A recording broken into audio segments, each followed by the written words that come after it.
Todas las células cuando se duplican, se duplican, y cuando entran en contacto con otra célula, ahí se para la duplicación, la replicación de las células. Pero eso es algo que está perdido en las células de cáncer, o sea, las células de cáncer se duplican y se duplican y se duplican, no importa que estén chocando con otras células, de todos modos se siguen duplicando. Ahora, el cáncer más común en mujer es el de la glándula mamaria, en el hombre es el de la próstata, luego es el pulmón y luego es el colon. Pero en mortalidad, el que mayor mortalidad produce es el de pulmón, luego el de glándula mamaria y el de próstata y luego el del colon. Los tumores se pueden dividir en malignos y benignos. En general, los benignos van a estar bien circunscritos, son muy fáciles de distinguir del tejido de alrededor, se pueden mover y crecen lento. Y el maligno crece rápido, está infiltrado, es difícil de distinguirlo del tejido del alrededor. En general, el maligno metastatiza y el benigno no. Ahora, si tenemos un cáncer benigno del epitelio, va a ser, por ejemplo, un adenoma. Si es maligno, va a ser adenocarcinoma. Un subtipo podría ser un papiloma, y en un carcinoma, o sea, un tumor epitelial de forma de estructura papilar. Maligno sería un carcinoma papilar, por ejemplo, carcinoma papilar de la tiroides. Ahora, del mesénquima, por ejemplo, un lipoma va a ser benigno, un tumor benigno de las células de los adipocitos. Un liposarcoma va a ser un tumor maligno de las células de los adipocitos. Un leiomioma es un tumor benigno del mesénquima, y un leiomiosarcoma es tumor maligno del mesénquima. Esto es para músculo liso, y para músculo estriado sería rhabdomioma, sería tumor benigno, y rhabdomiosarcoma sería tumor maligno. Mesénquima quiere decir en general como tejido conectivo, como es el músculo o el adipocito. En los melanocitos tenemos un tumor benigno, eso es un nevo, o sea, esos son los lunares, y un melanoma ya es un tumor maligno de los melanocitos. De los glóbulos blancos no existen tumores benignos, pero existen los tumores malignos, que son las leucemias o los linfomas. Este es un tumor benigno, aquí este es un tumor maligno. Aquí se ve cómo está todo desorganizado, o sea, aquí no se distingue ni de qué tejido es. Para saber de qué tejido es, hay que hacer inmunohistoquímica, que lo vamos a ver después. Aquí en el maligno hay núcleos muy grandes, pero lo más importante no es que el núcleo esté grande, sino que la razón del núcleo a citoplasma es muy grande. A diferencia de aquí, el núcleo a citoplasma es más o menos la normal, pero aquí es más grande de lo normal, y se ve mucha actividad mitótica. Por ejemplo, aquí a lo mejor esta célula ya se va a dividir. En la maligna hay mucha actividad mitótica y en la benigna no. Y en la maligna va a haber mucho pleomorfismo, o sea, las células van a tener como diferentes formas, y en esta nada más van a tener una forma que en general es la parecida al tejido original.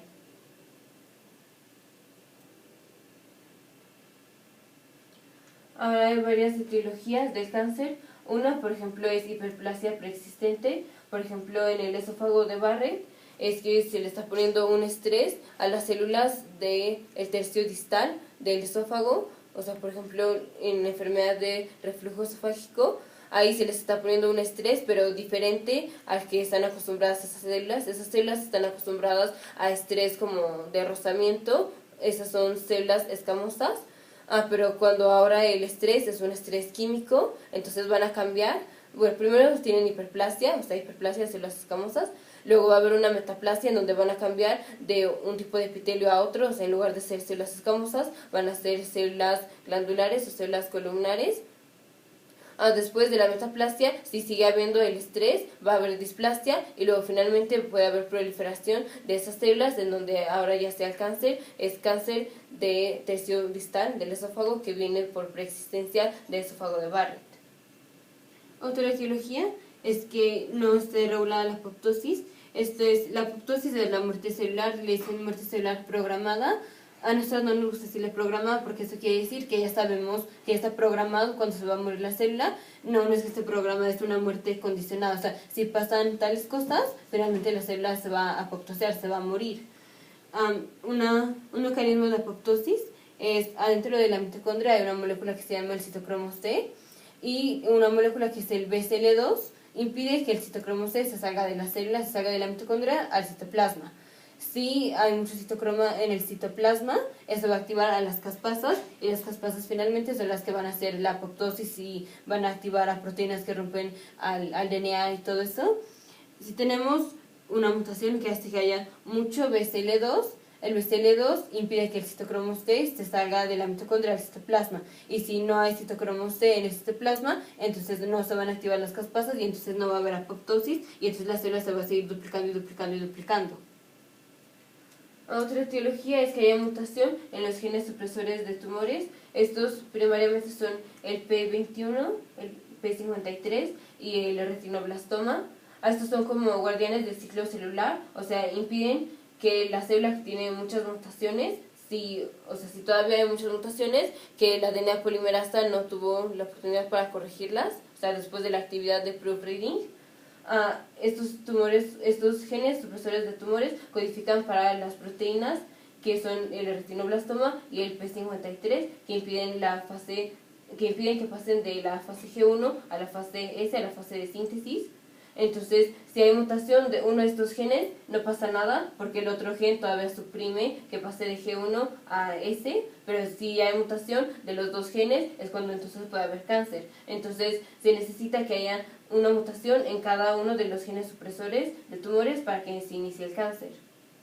Los carcinógenos pueden ser agentes químicos o pueden ser, por ejemplo, virus. Ahorita los vamos a ver. La otra es que haya mutación en la vía de señalamiento de la replicación. O sea, siempre que se va a emitir un mensaje tiene que haber un emisor y un receptor, y tiene que haber algo que traduzca cómo pasó eso. Supongamos que esta es una célula que está liberando, por ejemplo, factores de crecimiento. Esta es otra célula que va a recibir los factores de crecimiento. Si tenemos, por ejemplo, mucha producción de factores de crecimiento, entonces eso va a estimular mucho a esta célula y va a proliferar. O si tenemos, por ejemplo, muchos receptores para los factores de crecimiento, entonces ahora esta célula va a actuar en consecuencia de que tiene muchos receptores. Aunque haya el mismo número de factores de crecimiento, ahora va a tener más receptores, entonces ahora interactúa con más factores de crecimiento y va a proliferar. Otra es que todo el mecanismo que pasa desde que la hormona o el factor de crecimiento se une al receptor de la célula, finalmente eso va a activar varias proteínas y eso va a terminar en regulación, en expresión de genes. Si hay alguna mutación en todo este señalamiento, por ejemplo, que ahora esté más activa una proteína que hace que se expresen genes que codifican que ayudan a la replicación de la célula, esto va a hacer que la célula se duplique mucho, mucho, mucho, y eso va a hacer finalmente el cáncer.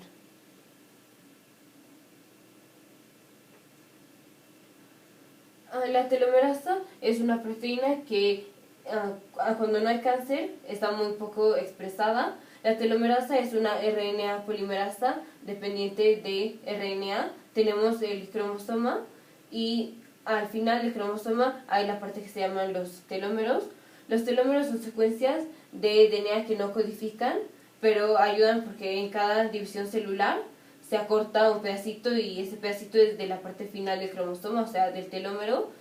Finalmente, después de muchas divisiones, los telómeros no crecen, entonces luego de que se consuman los telómeros, se van a consumir el cromosoma y esto tiene que ver con la vejez.